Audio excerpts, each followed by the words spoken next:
And next in our team coverage tonight, what was once the unthinkable is now sadly the new normal. We know that so many of you are having these conversations at home and at work. So we brought in Julie McAllister. She's a certified therapist with Infinite Healing. Julie, thank you for being here with us tonight. Now, even though this happened in Ohio and Texas, it's really hard not to feel that anxiety and to feel scared. I mean, you automatically put yourselves in those people's shoes, right? So what do you want our viewers to know as far as how they can even start processing something like this? It's a lot to process. Certainly there's a lot going on. I think it's really important that we talk to the people in our community, talk to our families, get some support if needed.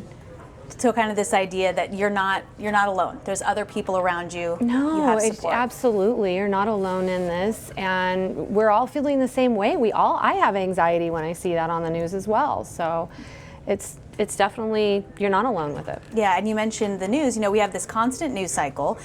We have social media. There are so many ways to get information really at any time.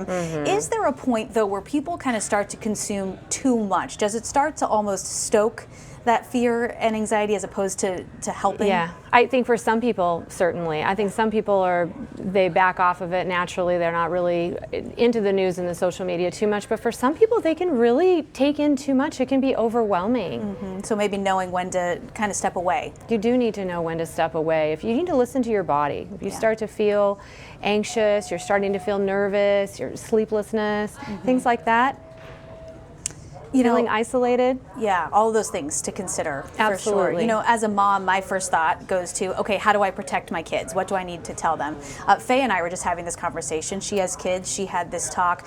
How do you even begin to explain something like this to your children, especially if they're on the younger side, without just scaring them? I mean, how do you get them to understand? Well, I think first of all, we want them to know that this is not something that's happening on a normal basis for all of us. This is something that is isolated, although it seems really big. It's all over the news, and we're hearing about it on our day-to-day basis when we're going to Walmart and when we're going to church, when we're going to school. These aren't the things that are happening, but we want to be prepared.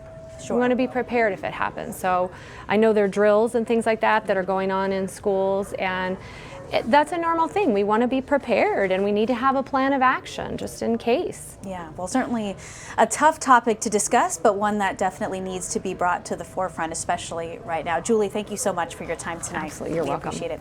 Faye?